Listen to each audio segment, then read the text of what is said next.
Noel Nation, right on time. We are live to you right here about 15, 20 minutes after the game. And Florida State Seminoles remain unbeaten. We are 6-0. I'm glad to introduce my good friend here, Jesse Koger from PlantTheSpear.com. Plant the Spear One on Twitter if you want to look him up. He's also got a YouTube channel. That was we had, we've talked about it ad nauseum on this channel. If you followed into our stuff, we haven't quite put together that four-quarter game. Another week we don't get the four-quarter game, but we got three damn good quarters today, and I'll take it, man. I had it 48-24 my predictions. I was thinking maybe we'd get some backups in late, maybe give up a few scores, but man, this defense really brought home the bacon all day long. They were stifling. Could not be happier with defense. Toafili, so many bright points. What's up, Jesse, man? What do you think? I'm good, man. I'm just, excited to be 6-0. Finally, like there was times it didn't feel like 41-3, but they slammed the door on Syracuse, and this was a win that they wanted. And to celebrate, I'm just going to pour up a little bit of fresh squeezed OJ here. So cheers to the Knowles fans out there. Some fresh squeezed orange juice, man. I tell you what, for all Cheers the to you, flack buddy. that people give Adam Fuller, man, he's got something figured out with Syracuse because that's 2 years in a row held him to 3 points. So, like you said, just an excellent day by the defense. I can think of a long time ago in a game that was 31-3 the other direction. I really appreciate the stamp and the effort and really holding them to three and not allowing them to score at all the entire game, no matter who was in. Man, sure, just a lot of fun. Our guy Kareem Abdul always comes through with the super chats. We appreciate you, brother. He says we did great, and we did, buddy. Keon Coleman, week in week out, we keep seeing it. He might be the best wide receiver in the nation. Like that first catch he had on that slant over the middle, where he just reached out there. First of all, it was high, and he jumped. I don't know, 30, 40 inches off the ground and just reached out with that hand and brought that thing home like it was nothing. He never even brought the other hand over to secure it till he went to the ground. What'd you see out of Keon Coleman, man? I mean, he's just an absolute freak. He just keeps upping the ante every week. Just an unreal player, man. And I really do think that, like, with Johnny Wilson being out today, this is why you went and got Keon Coleman. This is why you had that kind of backup dominant receiver in case there was a time that one of them missed a game or two. And really, man, he's just like, he's the whole package. I mean, he can catch contested balls. He can catch, he can work over the middle. He can hit deep routes. He can help out on special teams. Just an absolute beast. I think it was something around 240 something all-purpose yards.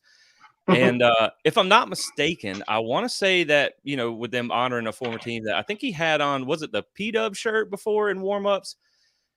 Man, I'm just saying he had like a Oh man, I P-Dub-esque missed it, but game. it Like, was it was 247 all-purpose yards. So you're right yeah, about that just for what an sure. unreal game in multiple aspects. So I wish he would have been able to house the last punt return there, the long one. That would have been really nice. Oh, my flag's down, but yeah, Oh man, no. it was just a dominant performance by them. So I'll fix that while you carry on. Yeah, for sure, man. He ended up with 9 for 140 just in the receiving game. Another guy, Jaheim Bell, a guy we've been waiting to get off. If you've been following the team lately, he's actually been a little hurt. But yeah, Jaheim Bell has 4 catches for 87 yards. And man, Jordan Travis missed him early on a play that probably would have been a touchdown.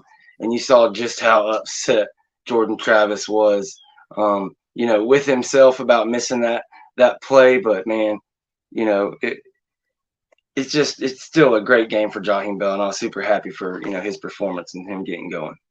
Yeah, Jordan's really hard on himself, and you could tell he was frustrated with some of the things that they left on the field there. And there was a lot, and I really do think that is still one of the it's like the most frustrating but also exciting things about this team is that they still won the game 41-3. When you look at the yardage, it was still 535 yards to 261, an absolute dominant performance, and they left so much on the field. Like this game realistically should have been about 41-3 in the third quarter. I mean, it really, or almost at halftime because they just left a lot out there, but it was still for them to come out and beat them like they did. I mean, you think about North Carolina beat them 40-7 last week. Clemson beat them 31-14. So like you did what you were supposed to. I don't think Syracuse was, a dominant team by any means. We know how they start hot and then fall off late, but this is really what you wanted to do against this team. You wanted to come out and kind of have a statement game that, like, everybody keeps bringing up Boston College, and now you can finally say, listen, we're getting past that. Like you said, you got 3 good quarters. You still want to see a full 4-quarter game, but you're starting to see more than just a good second half. They're starting to get off to better starts in the game, which is nice to see. They just got to get that second quarter figured out where they don't let teams kind of climb back in it. Yeah, there's no doubt. They left probably, I'd say, 3 touchdowns off the board there in that kind of poor stretch right there in the second quarter. But one thing that they did, I will say, the defense did turn in a full 4-quarter game. That defense played great the entire game. And when you look at it, we can look at the stats here real quick for Syracuse, and it's not pretty. Garrett Schrader went 9 for 21 for 99 yards, 3 sacks for negative 10 yards rushing. So, they did not let him get the edge or get lost at all. That running back, Allen, had a pretty good day. That was pretty much kind of what Florida State conceded, if anything, was those little short 3 and 4 yard runs to him. He had 19 for 110, but no touchdowns. He had 5.8 a carry, but the other guy, Price, was 8 for 20, only 2.3 yards a carry. Receiving, that guy, Alford, like, that dude's a pretty good receiver, but they pretty much just completely shut him down. He had 2 catches for 37 yards. The other guy, Hatcher, had 2 catches for 36 yards, but that's it. 9 punts. We forced 9 punts from Syracuse, and just overall domination from the defense. And at least for 1 week, we should give our hats off to Adam Fuller. I'm not sure, probably be between him or Keon Coleman who breaks the rock. We'll have to get to see. Let somebody in the comments let us know. Kareem Abdul again with another super chat. We appreciate you, man. Is Travis good? Absolutely. I think he just kind of got caught off guard, and it kind of rattled that non-throwing shoulder and maybe that injury on his hand. I'm not sure. I don't think it was anything new or anything more than that, and he just wanted to get into the locker room as fast as he could to get some treatment and get ready. But we'll see going forward. But I think he's fine. I think he'll continue his rehab and should be in even better shape coming out next week. I don't think it was anything super serious, so he wouldn't have been in the game that long. We probably could have seen Rodemaker a little bit earlier. Yeah, and I think he's good. Obviously, we know it's a non-throwing arm, which is always positive. You don't want his throwing arm injured, but I think, like you said, it's just an ongoing thing that he's going to be dealing with. It's the same arm. He held it in the same way. And, I mean, to be honest, he took a shot. That was a really hard hit from the blind side. It's going to cause chaos when you get hit like that. I think he's okay. I mean, you have to acknowledge how tough Jordan is as a player. I mean, even when you think man, I would have been perfectly okay with them putting Tate in at the third quarter. Like, you were up enough, you got the ball back. I thought the running game was doing well at that point. I didn't think he needed to come back, and he ended up playing almost the rest of the game. So Jordan is just a really tough guy. It's going to take a lot to keep him out of a game. Yeah. I'm seeing this in the chat. So the one I've got up there, man, how about that Toafili run? Look, Lawrence Toafili has another great day. 7 rushes for 93 yards and a touchdown. He had the body surfing touchdown last week. Just kind of like the one he had against Clemson. He keeps making these crazy touchdowns. And then this play just looked like, I don't know, like who on the edge. It looked like kind of like a Trey Benson run almost, where he just takes the edge and that's it. He just takes off and nobody ever caught him. You see that weight. They talk about it ad nauseum, how he gained a few pounds in the offseason or whatever, but he has looked great. He has kind of filled that role better and better of Trayshawn Ward, kind of what Trayshawn Ward provided for this team, getting those plays. But another question pretty much here, is our running game great now? Here's what I'll say. There hasn't been some great changes. You still saw some issues early with Trey Benson, kind of tiptoeing it, if you will, just not really picking a gap and going with it and taking what it's going to be, really taking his time to let it develop, but then, until there's nothing there and he gets tackled. But he only had a few like that early on, and as it got going, he started running better. We saw C.J. Campbell come in with a big running play. I think what you're just seeing is we're just getting a little bit more healthy and slowly but surely getting the reps in. And I have no worries. I think that running game officially will be, an efficient and big part of this offense, man. What do you think about the running game so far? Do you think they took another step forward today? I do. And It's something I said last week against Virginia Tech. I didn't want to sit there and go, okay, the running game is back after you beat up on one of the worst rushing defenses in college football. So I didn't want to jump to conclusions just yet. Now, Syracuse wasn't a dominating rush defense, but they weren't bad either. So I think the fact that you got over 200 on the ground, when you talk about the net, it was pretty close, but it was 191. But when you look at total yards gained, it was 211, 5.6 yards per rush, 3 rushing touchdowns. I think a lot of it is just getting confidence. Trey Benson, even though he had a monster season last year, 994 yards, almost hit 1,000 yards, he was still kind of the backup. He still hasn't been the lead back of the group yet. I like what you said about CJ Campbell. Man, I'm telling you, I think CJ Campbell is a certified dude. I think he's got something to him. I love the way he runs. No We saw Keziah Holmes do a little something on a swing route late in the game. So I think they're building confidence. And I think that, this is now 2 games in a row where you got 200 positive rushing yards right at the 200-yard mark net. So I don't know that they're going to do that in every game going forward, but I think just them getting that confidence is going to play big, because you got a team next week in Duke that, I think you should be able to run on them too. I think you should be able to win the line of scrimmage, the battle at the line of scrimmage. So I think the run game it's in a good place. It's getting better. They're figuring some things out. We'll see how they do against maybe like a Miami or something with a better defense. But I think they're getting on track. This is 2 games in a row that they really put up some nice yards. Yeah, I agree, man. It's really, really interesting to see what happens next week, so we can kind of, talk about that Duke game, because will Leonard play or will he not? Be interesting to see. I don't think he's going to play today, but man, that could be either a great game or we could see another game like we saw today. I would not mind it at all. But again, another guy that I was super happy to see get, a bunch of touches early was number 7 on offense, Mr. Yeah. Destin Hill. Man, they really came in, and he was a part of that early game script. Obviously, they had a plan to get him going with Johnny Wilson being out, and I absolutely loved seeing him get the ball, and you can really see the potential there with him.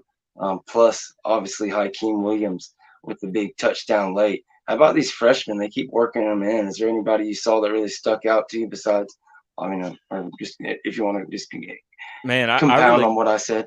I gotta like really give props to Hakeem, man. I mean, I know it was late in the game during some garbage time, but the burst that he showed on that touchdown, like, you see why they're so excited about him. I know it's going to take him some time to really get used to the game plan, but man, he is just an absolute. He's going to be a beast when he gets really like ready to play in a big time situation. But you can see why he was a 5-star. The tools that he has for the size that he has, man, that's a really exciting guy to watch. Man, when he got that stride going, he was gone. Man, Sorry, you're not catching him. Yeah, you're not catching him in the open field. Yeah, he's a beast, man. The thing about being number 4 in the country and being in the ACC and kind of dealing with fighting perception and everything every week, I look around the country, and Georgia, were they on the road at Vanderbilt, or was that a home game for them? I think it was on the road. It was on the road. And one thing to watch about Georgia, they don't know the extent of it, but Brock Bowers did get injured in that game. He did come off limping, but I don't know the extent of it or anything like that. But it was at Vanderbilt. That would be big for him, because he is their offense. But you go and you let Vandy hang 20 on you. Everybody was giving us piss and vinegar for going on the road to Boston College. I mean, you're talking about going to Boston for a Florida team in September to play a Boston College team for their red bandana game at noon or whatever. Here we are. What was it? 41-3, dominate our, in conference kind of powder puff game, and you go and you let up 20 on Vanderbilt. I mean, there's no way we jump them, but I mean, it's food for thought. I don't think there's any team out there that has looked better, or have, like, we already had the resume kind of in our hat. Nobody was really arguing that too much. Their big thing was, oh, well, you played a close game here, you played a close game there. We're seeing teams like Miami lose to Georgia Tech. You see Vanderbilt put up 20 on Georgia. You see all these other things around the nation. We're going to see what happens with Oregon and Washington. They're both behind us, so it won't really affect our rating. But also that Ohio State game, I didn't see how that went. I'm not sure how they did.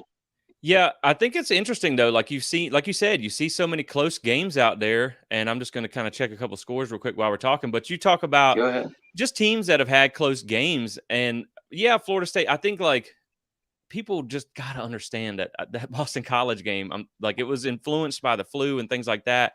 The Clemson game, I think, gets looked at under a microscope because of the fact that you had a close game the week before against Boston College, but that game was going to be close regardless. Virginia Tech was not close. It could have been a lot bigger. So I think you're winning with style points, because when you look at Syracuse, they would beat Vanderbilt. I'm pretty confident in that. They would beat Indiana, who is what Michigan beat 52-7. So they got a big win there. Georgia won 37-20. Ohio State won 41-7 over Purdue. This is Syracuse beat Purdue 35-20 in the regular season. So this year, I don't think you're going to see much movement this week based on everybody kind of blew everybody out. But I think that with this type of win, you at least remove some of the doubt as Florida State being like the number 4 team. Oh, they're having all these close games, like you said. But now you've had 2 weeks in a row where you've kind of beat up on some mid to low tier teams. And that's kind of really what everybody else has been doing, except for, like you said, Florida State also has a couple of good wins to go with that, whereas some of the other teams don't. And I think that when you look at the resume as a whole, they're doing good. And I really do. Like, I really want Duke to win today, because I want that to be a ranked game coming in next week. They got NC State, who's really not any good. I believe they actually just benched their quarterback and made a switch there. So if they come into that game ranked, that will be good for your strength of schedule there as well. So I think if they just, if they win out, they'll be fine. As long as you win by 1 point and you go undefeated, you're still, you know what I mean? You're still undefeated. But yeah, I mean, you just really wanted to see some style points. And I think in the last 2 weeks, they've been able to do that. And, I mean, let's be honest, we'll see how they do today. But if Riley Leonard doesn't play against FSU next week, man, I don't think that game's going to be close at all. Yeah, there's no doubt. That's what it all comes down to. If Riley Leonard plays, who knows? It could be a close game down to the end. Who knows? We could have a problem on our hands. But if he doesn't play, I just don't see any world where they can hang with us with the offensive firepower that Florida State has. And we keep seeing it week in and week out. You keep seeing more and more people develop. And you see kind of the methodical thinker and the planner that Mike Norvell is, and the way he brings these guys out and the number of snaps guys get week in and week out, and how he slowly brings guys along. A guy like Hakeem Williams, I mean, you could wait and see, like Hakeem Williams by the ACC title game could be a big time factor. Who knows? We may be lining him up in the slot along with Johnny Coleman or Johnny Wilson and Keon Coleman. Well, if you put them together and you had a Johnny Coleman and a Keon Wilson, you'd be in trouble. That guy would be unstoppable. Dude. But I don't think we're allowed to do that. But man, that would be just a great game. I want to remind everybody. Go ahead. Go ahead. I was going to say, man, that would be an absolute machine if you could have Johnny Wilson's size with Keon's ability. Like, not that they're not both good on their own, but man, that would be like literally a machine. That would be a Megatron. I would love to see that. Yeah, it wouldn't be fair. If Johnny Wilson could jump like Keon Coleman, he could like dunk on a 13-foot rim or something crazy like that. But anyways, I wanted to remind everybody, if you're going to get tickets for some of these games, go ahead and use ticketsmarter.com. Okay, they're great. We have a couple promo codes for you, big and big 20. With promo code BIG, you get $10 off any purchase of $100 or more. And with promo code BIG20, you get $20 off any purchase of $300 or more. And they're 100%, insured. No scams, nothing like that. They're 100%. You can be safe and not worry about getting in trouble when you're trying to buy tickets from people from these different sources. Again, that's ticketsmarter.com. Go see those guys and use the promo codes BIG and BIG20 for all your ticket needs, and they'll get you taken care of. They've been great to us here at the Voice of College Football. But again, one of our comments we've got down here, we're fine. And this is a good point. Ohio State, Michigan, all these guys play each other. That's the big thing with the ACC. We've got 3 teams with us, North Carolina, and Louisville. None of us play each other. Now, all 3 of us play Miami, and we get to see North Carolina play Miami, I believe, right now. I'm not sure, but sometime today, it may be a 6 o'clock game.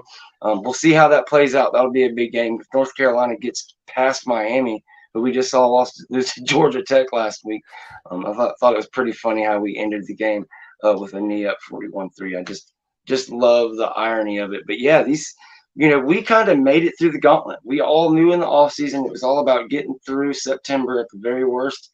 3-1. We ended up doing it 4-0. Here we are at 6-0. You get the first 2 wins of the 3 games at home. We get Duke next week. And then after that, it's pretty much Miami and Florida. Those are your two games you have circled. Pitt looked like it would have been one at the beginning of the season, but Pitt is one of the very worst teams in all the nation. So, you know, only so many chances. Duke possibly could be ranked. We'll see what happens with Miami and Florida. We'll see if they do better, but I'll be just fine if Miami and Florida lose the rest of their games. I don't know about you. Oh yeah, man. It's funny. I was talking on our show the other night and people were like, I want them to win or I hate to see them lose for, say, strength of schedule reasons and whatnot. And I'm like, okay, yeah, I get that argument. But to me, when you talk about Miami getting embarrassed on national television with their little glow stick uniforms and all the stuff that they had ready for that game, I think what's really the most important takeaway from that game was there was a lot of recruits there on hand to watch that game. And to me, if you have them go 0-12, like a point that we had made was if they come into the Florida State game and say they don't lose that one and they're 11-0 and then or like 10-0 or whatever at that point, and then they lose to Florida State, recruits could still go, okay, well, they're 10-1, so they're still doing something there. So to me, them losing is better when you talk about winning the war versus winning the battle. But yeah, I think it is good too that with you having these good ACC teams, like, back in the day, you probably would have got some. Now, North Carolina obviously was in the Coastal, but you probably would have got some crappy Coastal team that really didn't help you out. Now, I think you're going to get a ranked team in the ACC championship, probably Louisville, unless UNC makes it in there, as long as you don't slip up. So that will help you kind of get that boost at the end with your conference championship game. And really, I think this strength of schedule is going to be fine. When you talk about beating a Duke team, I think people will look like if they slip up, people will look they'll understand that it was probably because of Riley Leonard, but hopefully they can get that win and he can get back. I think you're going to be fine. Like I said, there's still a lot to play in front of us, and some of those teams are going to eliminate themselves. So if Florida State finishes undefeated, I don't think they have anything to worry about. Oh yeah, there's no doubt. Undefeated, and even possibly if we dropped a one-loss ACC championship, Florida State, I believe, is in there. I don't think you can keep them out. One part of this thing, and in weeks past, I've said Keon Coleman has been great, and just kind of, for the fact that he at least fields punts, knows when to let them go, knows when to call the fair catch, knows when he has to get them, knows when he might could be able to return them. He has become an absolute weapon at punt return. Oh, so close to getting a touchdown today. Several, different good returns. It's been a long time, many years since Florida State has had a reliable weapon at punt return. I could not be happier with him. And, special teams overall, this special teams unit, man, they have just been absolutely great outside of that one kick return touchdown we gave up. But, man, Fitzgerald hits another, was it 47, 48 yarder? 48, we're running man. Punt returns back. What is this? Is 2012, 2013. Like, shout out to Ryan Fitzgerald. I wanted to tweet out during the game, but I didn't want to jinx him because I'm super weird about kickers and stuff like that. Because every time the announcing crew will be like, oh, and here he goes. He hasn't missed all season. They're going to shank one. Right. But man, he has been, lights out. I think he hit a 46-yarder a couple games ago, 48-yarder. So not only has he been good, he's been perfect on the year, he's also got his range back, which is nice to see. And like you said, outside of really one slip up in the Virginia Tech game with the kick return, man, this special teams unit has been really an asset for them this year. And like you said, I think it really goes back almost to probably Greg Reed days, since you've had someone where you hold your breath when they catch the punt. And if most people remember G5 and it was like, man, every time he fielded a punt, you were like, okay, this has got at least a 60% chance to go into the house. And really with Keon, I think they just wanted someone to catch the ball and get it back to the offense. But now you have an added weapon, like you said, that it can change a game in an instant. And maybe you don't need that big punt return against Syracuse. It's just kind of fun to have in there. But, you might be in a dogfight late in the game, and that could really be the difference that makes it. And I know people get nervous about having him back there. I do too. I do get nervous when he pulled up on the long one. It looked like he kind of landed on his ankle a little weird. I was like, but I think at the same time, what he brings to the table at that position, when you're trying to win a national championship or make the playoffs or something like that, every advantage or edge you can give yourself, I think the staff is okay with doing that. Yeah, another talking point that we can absolutely put to rest. Stab in the heart. If you watch these vampire movies, if you get them in the heart with the silver, they crumble and they just disappear. That's what happens to this narrative, guys. It's completely destroyed. I don't want to see it anymore on the timelines. Jordan Travis just shredded the middle of the field. He missed one throw to Jaheim Bell down the seam, in the first quarter very early that he made up for almost immediately. But tons and tons of slants and in-breaking routes to different guys. Keon Coleman was all over the middle of the field. He had 2 or 3 to Dustin Hill early. Tons and tons of plays over the middle of the field. And, that whole kind of idea that he would just throw fades on the outside, and that's all he would do. They kind of put that to bed tonight, and they kind of really hit all the routes on the route tree. And Jordan Travis really showed, kind of the quarterback he is outside of that second quarter. Yeah, and I think the thing, like when you look at last week, he only had 170 yards. A lot of people were like, okay, maybe the numbers aren't big, but last week he was really efficient. When you look at his completion percentage and what he was able to do running the offense, this week he comes back with a bigger game, 284 yards, 1 touchdown, 62% completion.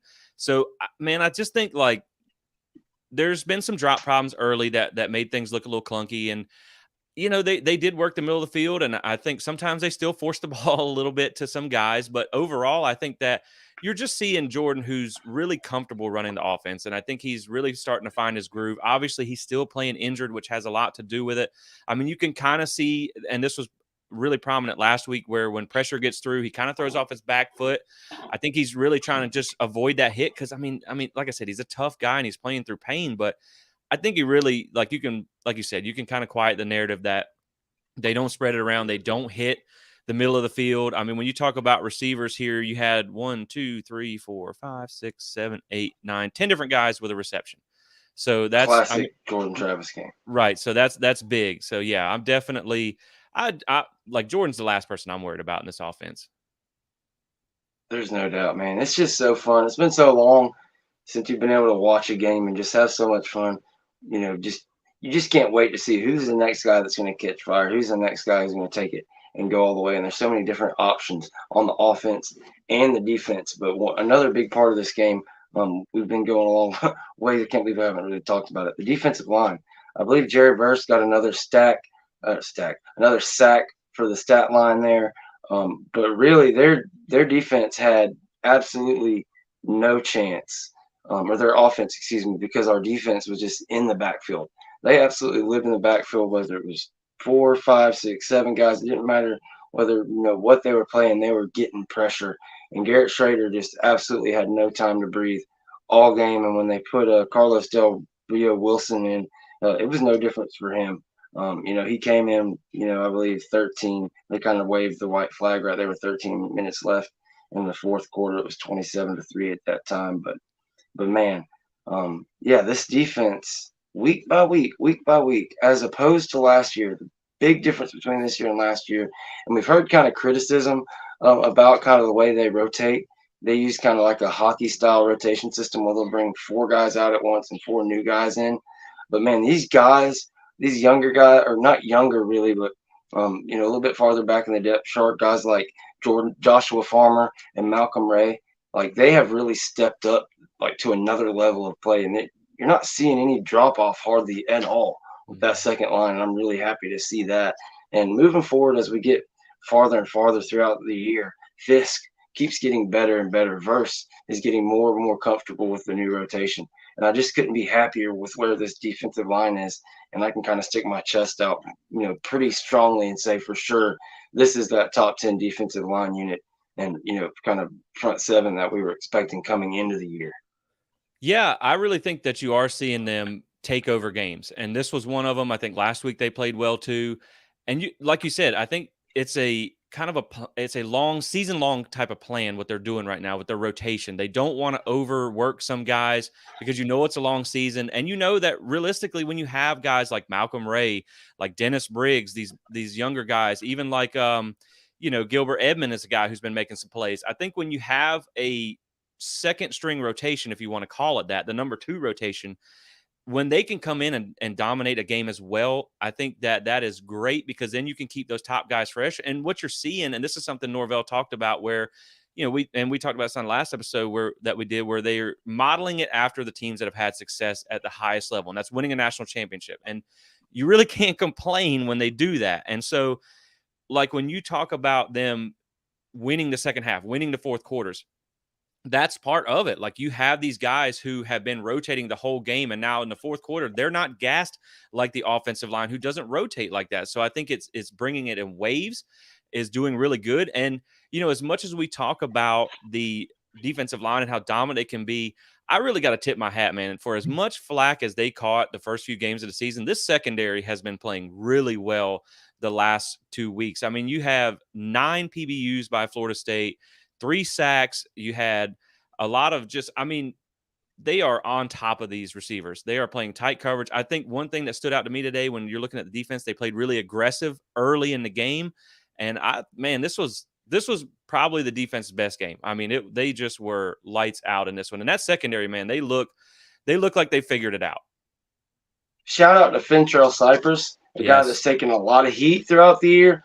Man, yeah. I'm interested to see. I don't know if you have it in front of you, but he had at least 2 or 3 pass breakups. It looked like in the game, and man, he was everywhere today. So I was really happy to see his play. My guy, that I'm always stumping for, Conrad Hussey for president.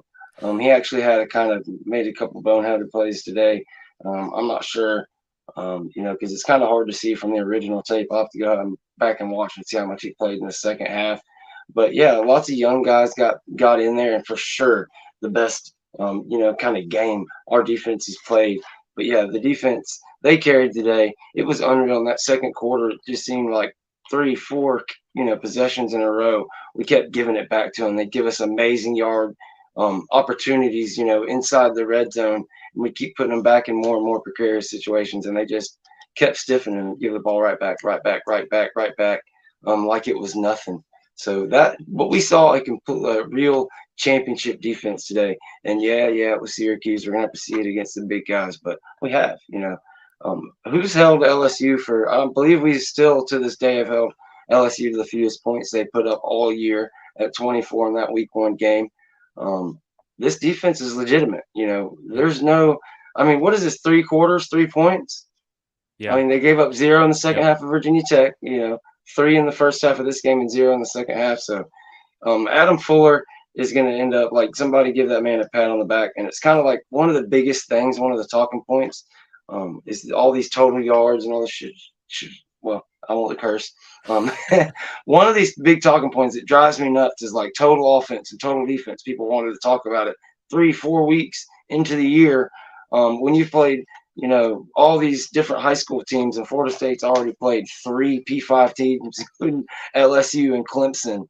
And you want to say, oh, y'all are the 100 defense and all this stuff. Well, I bet you after the past 2 weeks and some of these other teams actually getting into conference play, we may not be in the tops yet, but I guarantee we're moving closer to like 40, 50, in the defensive rankings when it comes to that. And I guarantee you, just like last year, by the very end of the year, Adam Fuller was going to have himself a top 15 defense, probably already does in the advanced metrics. But throw all that BS total yards and stuff 2 and 3 weeks into the season out the window. The College Football Playoff Committee, come to think of it, is it not the 7th or 8th week of the year? I think it's 8. What do you think, man? If the college football, we got Duke, so I guess that would give us the Duke win before they make, the decision. I think they may put us at 3. I think they could really put us at 3 versus 4 where the AP does. Do you think they do that, or do you think we just see a carbon copy of the AP? Yeah, I will say real quick, I did look up before this game, and I imagine that after this performance, it is going to move up. That Florida State was 23rd in S&P Plus defense rankings before this game, so they'll probably move up a few spots with a dominant performance today. So still top 25 in advanced metrics. Fentrell Cypress, who I do think they went after today. They look like they picked on him a little bit. He had 2 PBUs and 3 tackles, 3 total solo tackles. So, yeah, I mean, he had a really good day, and I think they've stepped up. Yeah, when you talk about rankings, I think it's with Georgia, I think that's going to be they are until they're not. And I don't think anyone's going to bump them off the top until they lose. And I get that argument. Do I agree with it? No, but I understand it. I think when you talk about number 2, you're going to have Michigan there just because they haven't even had any close games. I could see Florida State being above Ohio State, depending a lot. Like you said, I think you get Duke too. That's going to be big. Like I hope they do have Riley Leonard back because I want that win to not be discounted in some way, shape, or form. Because let's just say hypothetically, they go in and they do have Duke. Now I know you get them at home.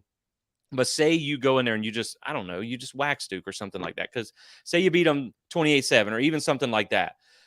You talk about Notre Dame barely beat Duke, and then Ohio State kind of barely beat Notre Dame on the last play there. So I think it's kind of hard to draw all these crazy lines between common opponents and things like that. But if they go in and they beat a ranked Duke team with Riley Leonard and they beat them pretty comfortably, I could definitely see a situation where they're number 3. But I also think you got Washington and Oregon tonight, and I think those are two legit teams who are someone might make a case. I mean, what if Oregon comes out and waxes Washington? I don't think it's going to be the case, but if you do have one or the other, there's some teams in the mix, and like we talked about before, this would be a great year for a 12-team playoff. But that's why I think that's why you do need style points at some point, because there is going to be a little bit of a log jam, and if you do take a loss, like you talked about earlier, you want to make your resume look as good as possible. There's no doubt. And you said it, Oregon, Washington tonight. That may help.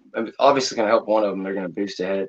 But one thing about the Pac-12, they are going to cannibalize themselves to some point, because not only does Oregon have to play Washington, pretty sure they play USC, and all these teams play each other. So we'll see how that works out. If one of them goes undefeated, obviously they're in. Count them in, mark them down. But there is a chance that kind of all those teams, same with the Big Ten. Is it the East, I believe, is the better division? Whichever one the division is with Ohio State, Penn State, and Michigan, those guys all play each other as well. So at some point, at least 2 of them are going to have a loss. So we'll see how that works out. But, man, you look across the country and say you mess around and have a 2-loss SEC West team that wins the SEC and beats a Georgia, and they're 12-1. SEC could very easily be left out. I mean, you have an undefeated or a 1-loss Pac-12 in, Big Ten in, Big 12 ACC though in. So you're looking there where you might be picking between a Texas and a Georgia, and say Texas avenges their loss against Oklahoma and they're sitting there at 12-1 and they beat Alabama, the team that just possibly could have beaten Georgia in the SEC playoff. I know it's a lot of ifs there, but man, it's unreal this year. Like you said, it would be a great year for a 12-team playoff, but it's not there. So you got to get the style points, and you got to do what you got to do. Apparently, Washington is up early. It's going to be really fun to come back and have a reaction to all these games. There wasn't much going on in that 12 o'clock hour this week, unfortunately. But when it comes to rooting against the Noles, or not against the Noles, but rooting, interest for the Noles, are there any games in particular you're looking at? Well, I think too, like you bring up an interesting point. I think there's a lot of football left to play. And I think what's exciting for Florida State is, I know they lost to Georgia Tech, but I still think Miami's going to give you a challenge. You still have to play at the Swamp. But outside of that, you feel good about pretty much every other game. And I like that Florida State has already kind of had their tough test. There's a lot of football left to play. And you bring up a really good point that there is at least the framework for some chaos this year. Like you could see a Georgia that doesn't look invincible that might get beat by a 2-loss West champion. Like what if, say LSU ends up sneaking in and they beat Georgia or something like that. You never know. Texas, we thought would probably go undefeated. Now they've already got a loss. So who knows? Looking at some of these, like Penn State just went up 13, probably about to get an extra point, up to go up 14-0 on UMass at 12:35 left in the second. So that's a pretty slow start there. Oregon is up 8-7 on Washington right now. So yeah, man. I mean, there's Florida's losing at halftime to South Carolina 14-10. So to the Gators. But yeah, so and they were dogs to South Carolina, I believe, on the road. Man, this is tough. They haven't won it all on the road in the conference. Is that correct? This to continue the streak? Yeah, I think so. And then, Miami still hasn't won an ACC home game on the Cristobal. So, yeah, I think this year is just so pivotal for Florida State and what they're trying to accomplish. Like, if they can go on a run and win the ACC, beat your rivals again this year, like, say you go undefeated in the regular season, you win the ACC championship, then you make the playoffs, regardless of what you do there. Man, you really are at a pivotal time right now where I think you can take the state of Florida into a chokehold with your recruiting and things like that. When you see the success that they're having on the field, when you kind of see the struggles that Florida and Miami are having, like I said, I'm really excited to see this UNC Miami game. I think Miami's probably better than what the Georgia Tech game, I understand like teams lose stinkers. I get that.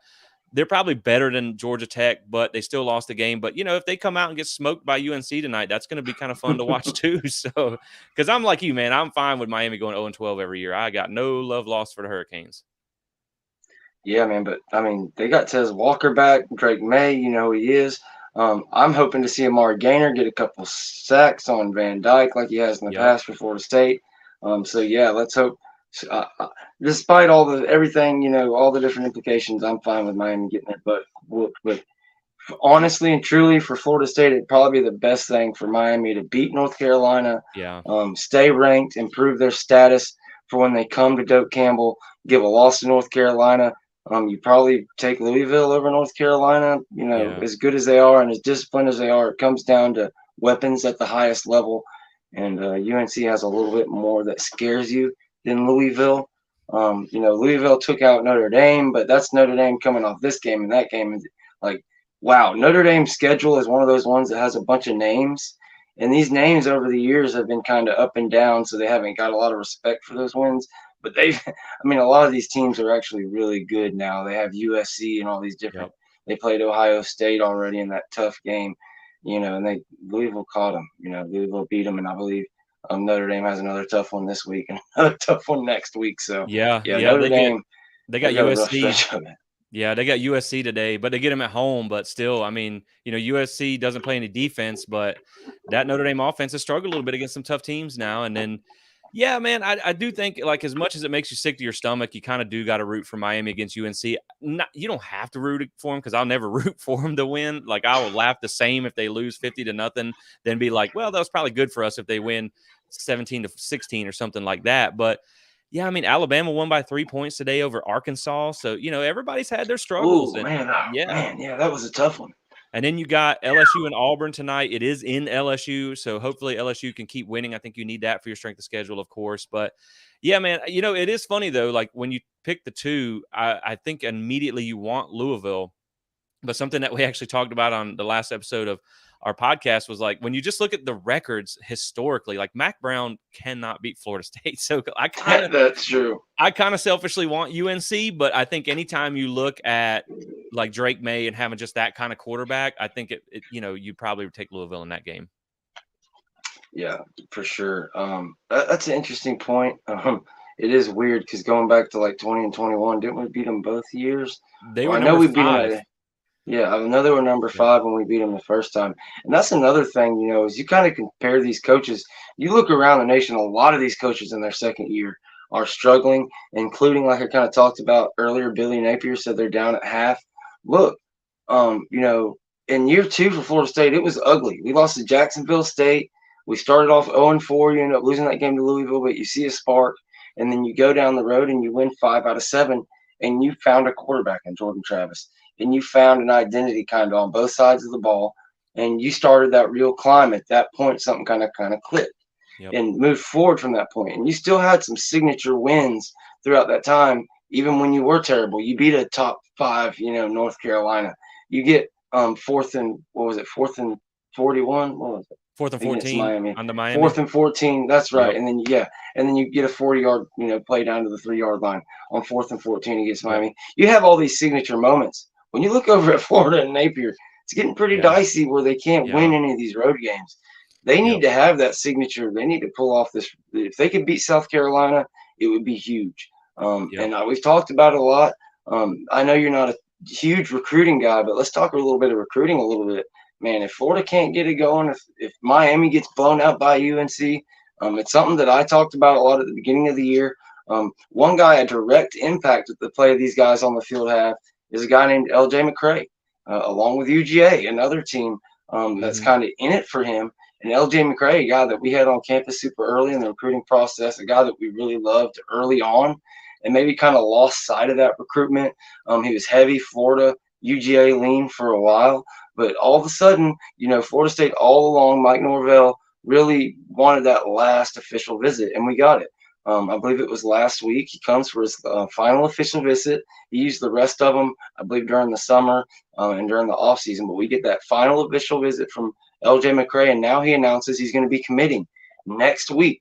So the UGA looking shaky. We'll see what happens. We'll see if Leonard Bradley comes back from Duke. But Florida State, another time, another chance to shine. Who knows? Maybe we get him in here from an unofficial. Maybe he's in the house and commits. I'm not like, guys, this is not something that I heard from anybody. This is just me saying hopefully that'd be an amazing thing if that happened. But yeah, I like where we're at. I'm not ready to put in a crystal ball for anything. But if you ask me right now, if I had to pick between one of the three, I think FSU's in the best position for him. But yeah, the results on the field for a long time. The first 3 years Mike Norvell was here, he could not really use to sell. Couldn't really start selling these things till like halfway through last year. Kind of during the 4-game winning streak, and then once we got it back on track, that's the first time we've really been able to point like, look what we did with this, look what we did with that, except for like a Jermaine Johnson here or there. Well, now, I mean, you're a full calendar year, I believe, if you look at it like to today, 11 or 12 games winning streak in a full year, you haven't lost a game. Okay. And if all of a sudden Napier's on the hot seat, if all of a sudden Cristobal are on the hot seat, if they're not showing an upward trajectory, regardless of the win-loss column at the end of the year, if they're look like things are getting worse, if more guys are going to hit the portal, if, for example, that quarterback that Florida's so proud of doesn't end up committing, and if we can get a few of those guys, if we can get one of them Florida linebackers over on the roster, if we can get a Josiah Trader on board, I mean, you're talking about Florida State being able to really just grab a hold of the state and, as a whole, really, start to build a legitimate dynasty with Mike Norvell. And if they can hold on to him, I mean, these are great things, great times. It's like such a huge transition period. And, man, if we could just really knock both of those guys out and embarrass them, I mean, you can take a stranglehold on the state and start to really, really build something special at Florida State that we haven't seen since, the 90s. Yeah, man, I totally agree. And I think that the smart thing that Norvell and the staff has done is they've really kind of reeled things in. Early on we saw them, obviously you got a huge get from California and Blake Nicholson, but this year and in the last year, they've really honed down their recruiting grounds to focusing on Georgia and Florida. And they've had a lot of success with that. If you can beat both of those in-state schools, like he was talking about there, you're going to get good recruits. I think also, just when you watch a guy like Keon Coleman have a day like he's having right now, not only for portal guys who you may be looking at next year if you need to fill some holes, but also high school recruits. Like if you watch him have a day like that, I mean, all Mike Norvell has to do is just go turn on the tape and say, look, man, this is how we can use you. This is how we can exemplify your skill set. And people want to be a part of that because, like you said, I think early in his tenure, you still got the big names on campus. That was not hard for them. They got 5 stars on campus and things like that. You just couldn't land them. You couldn't get that commitment because, well, first off, like you said, you didn't have the results on the field, and that's hard. You didn't have success to sell. And then I think, too, you just really didn't have the level of playmakers to be able to put on film what you can do. Now you have that. Like you couldn't show, really couldn't go into a recruit's living room and show highlight tape of, the guy that came from Kansas or whatever. No disrespect to him, but now you can show Keon Coleman's highlight tape, and that's going to sell recruits. And I think another big thing this year, which won't have anything to do with your early signing period or anything like that, because it'll be after the fact. But one thing that Florida State has lacked that I think you're going to see them really rack up this year, that's a good sell for recruits, is NFL draft picks. Like when they haven't had one in the last few years. So if you have, this potentially 10 guys could go in the draft this year. That is a really big sell for recruits, and that's going to give you a big bump because that's really like the last thing that they need. Now you have the success on the field. You have the tenure for the staff. You have some other schools doing a little rough. And then if you put 10 guys in the NFL this year, oh, man, watch out because I think this thing's really going to get rolling because people are going to want to be a part of this. And, your quarterback of the future just got his 5th star with On 3, so that's big too. And, this Tribe 24 is going to be a transitional class for Florida State. It's going to be that class where everybody talks about, oh, you got to go to the portal, which is fine. NFL rosters, they don't just go in the draft. They go out and get players through free agency. So if it's there, why not use it? It's dumb to say that, oh, you went to the portal. Well, why wouldn't we? But now I think when you look at Tribe 24, as with the pieces in 23 that they brought in on the offensive line and 22, these guys are now maturing and getting ready. Man, this is going to be something that's going to set Florida State up for success long term. They got some real dudes coming in. When you talk about Cam Davis and Luke Kromenhawk and Lester and all these guys, man, it's going to get rolling. as long as they finish the season on the trajectory that we know that they're on right now and that they can do, and you see Florida and Miami struggle a little bit, even Clemson struggling, that's big for you too. Your Oh yeah, biggest that in-conference Georgia, win. Georgia that struggling, Georgia, Alabama struggling. hmm Man, that it's Georgia area though. Clemson struggling helps you in that Georgia recruiting is what I meant. yes, they love North Georgia. And so now Hmm with all basically your biggest rival struggling, and that's something that we talked about for a long time with the other two in-state programs. While Florida State was down, they really failed to do anything with it. They really didn't hmm take a chokehold of the state. And I think now with Florida State concentrating on these areas, now you've added your secondary coach from South Florida. So now you can get into those areas, man. If they have some success and these other two programs continue to struggle, Florida State's going to get this thing rolling. It's going to be something to watch. Like you said, I don't know if we're headed back to the Bowden dynasty days, but man, I don't think this team's going to go through that kind of period where we saw the last few years. I think you're looking at them. You're seeing the workings of a really successful program being built. And I think that's why they kept Norvell even through the struggles. You saw the little things, the preparation, the good moments like you talked about with 4th and 14, the beating North Carolina as a top 5 team. You saw the tea leaves of how he was building this program, and now you're starting to see it pay off. No doubt. You see, he's been able to get the right people in the right spots completely throughout the program now over these years. And here's one of the things I've harped on and I want to bring up again now. And we talked about it just a minute ago. It was hard to get these, just no doubt blue chip recruits early in. Well, and also in the portal. It's not like, people want to make out now like, oh, you just grab these guys out of the portal.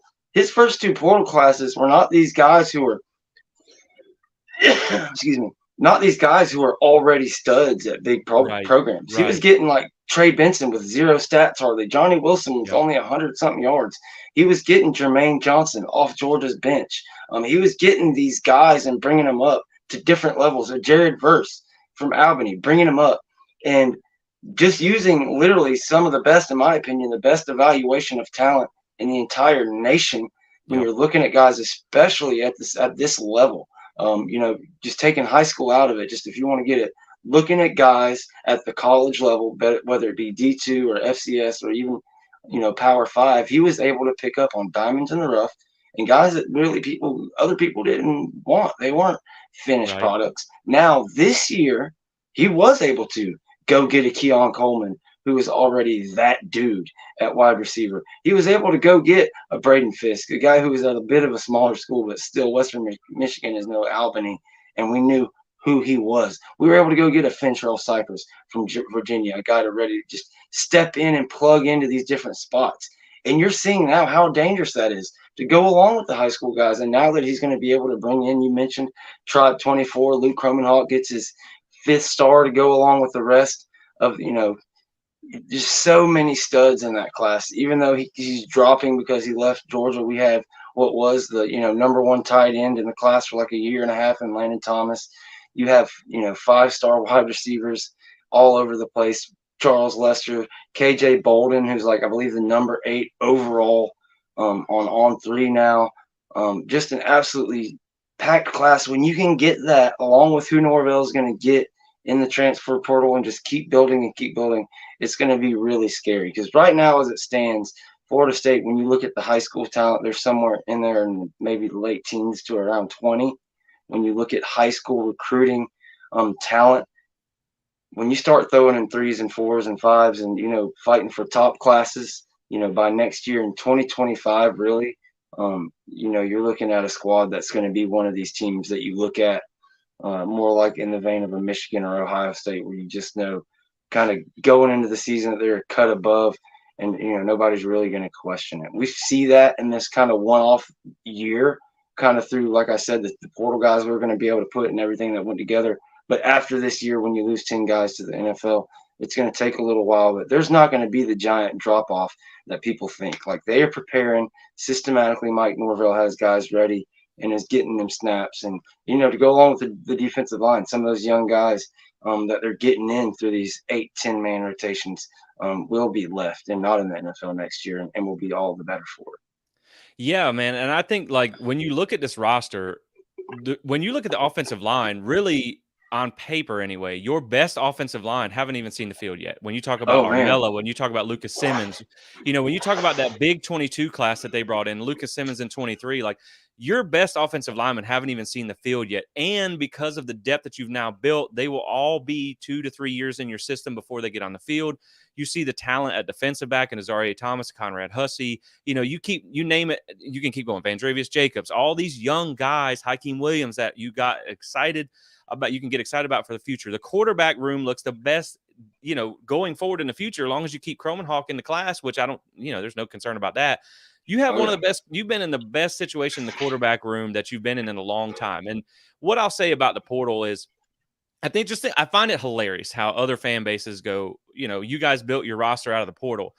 Man, don't act like if Jermaine Johnson or Keon Coleman wasn't on their team, they would be, they would be cheerleading these guys too. Like, they're just sour grapes because they didn't get them. And I mean, like, that's like saying if Aaron Donald goes in the free agency that you're like, well, no, we don't want him. We'd rather go get a guy out of the draft. Like, are you stupid? Like, you want the best players that you can get. And when you look at the portal players, you can also evaluate them off college film. You can now evaluate them with having a year or two in a college strength and conditioning program. You're not evaluating, guys who are playing in high school against players like me who aren't any good. So, like, you're now getting these guys with a better evaluation. Like you said, I think this staff is one of the best at identifying talent in the country. And Luke Cromanhawk is a perfect example of that. You offered him unranked backup quarterback. He's now a 5-star. So I trust the staff. I trust their evaluation.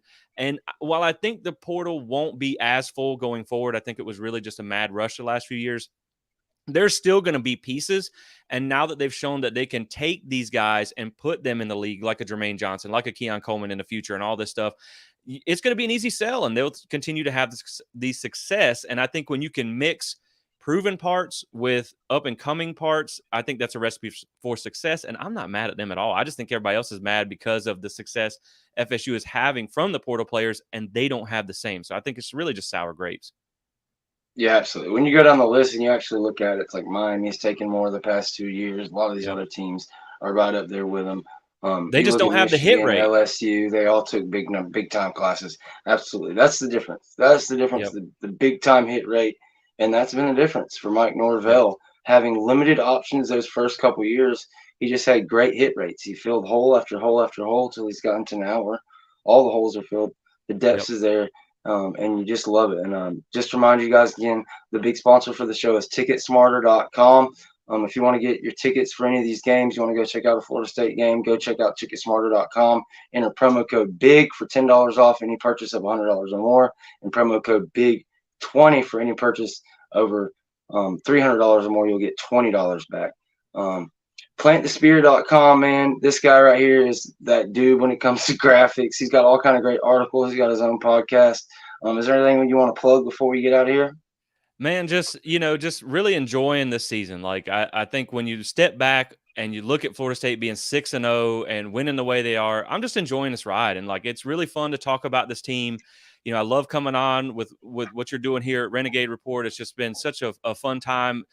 Really, like all the smaller FSU pages and stuff, getting to work and grow together around a fun program that's really excited to talk about. But as far as what we're doing, obviously PlantTheSpear.com is kind of our home base for everything. You can find articles, you can find links to the podcast, the YouTube, and all that stuff. We're going to be doing a little post-game wrap show here in just a minute as well on our channel. So, guys, check that out. But George, I really appreciate you having me on, man. I really always enjoy talking about Florida State with you, my man. No doubt, man. Thanks for coming on. If you guys have any questions, anybody, I see some thanks in there. We appreciate you guys in the chat too, man. We appreciate you guys showing up to these shows. Any questions, comments, or anything, get them in here the last couple minutes before we close it down. Of course, y'all know where to catch me at the Renegade Report, the voice of college football post-game show for Florida State. We do this thing. It's 15 minutes after the game every week. I'll be right back in here next week for Duke. We'll see what happens. But, man, it's just great to be sitting here at 6-0. You finally get one of these wins where it's not like it was never in doubt, I guess. After the first quarter when we got a couple of those scores up, it was nice to just sit back and relax. And now that we got our 41-3 win, we covered the spread and all that. I kind of said, we didn't cover last week. Watch us cover this week, and we did. Yep. We got some good stuff. What are you looking forward to watching the rest of the night? Any big game you're looking at besides obviously Oregon, Washington? Well, I'm hoping Florida can find a way to lose because they just took the lead on South Carolina 21-14. Oh hell! Yeah, I know, man. I want them to lose. I'm really looking forward to that LSU Auburn game, man. I need to see something from that defense because LSU their defense is terrible. Auburn's offense is not very good. I think it'll be interesting to see Louisville playing at Pitt. I don't see an upset there, but you gotta kind of start scouting Louisville at this point. It's kind of you just kept them on the back burner, like, you oh may well, I see don't them. know.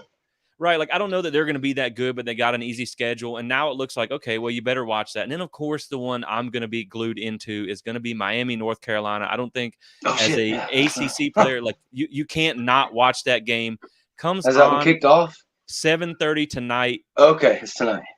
UNC is a 2.5-point favorite, 61.2% chance from the ESPN matchup predictor. It's in Chapel Hill, so man, I'm looking for that one because when you talk about Miami, I think they're I hate talking about Miami, but I think they're good enough. I think they're a good enough team that they could beat UNC because you look at UNC struggle with App State and things like that. That's fair. I just, hopefully I'm hoping that they come in and kick the mess out of Miami because that's going to be fun to watch. So that'll be the one that I got my eyes on for tonight. Yeah, I'll definitely be watching that one too. I mean, Miami stops the run, and they have, the pieces. Ruben Bain Jr. is a nightmare off the edge, all that good stuff. Yep. Van Dyke has the potential to be a great quarterback every once in a while, but we'll see if they can put it together. Appreciate you, everybody, coming in here. Thanks, Jesse from Plant the Spear. Again, go follow him at Plant the Spear 1 on Twitter, plantthespear.com. That's his site. That's his home base. Go follow me at Renegade Report 1. We love you guys. We'll catch you guys next week right here at the Voice of College Football Florida State channel. And also, of course, the Wednesday live stream. Come check us out. We love you guys. Go Noles. Go Noles.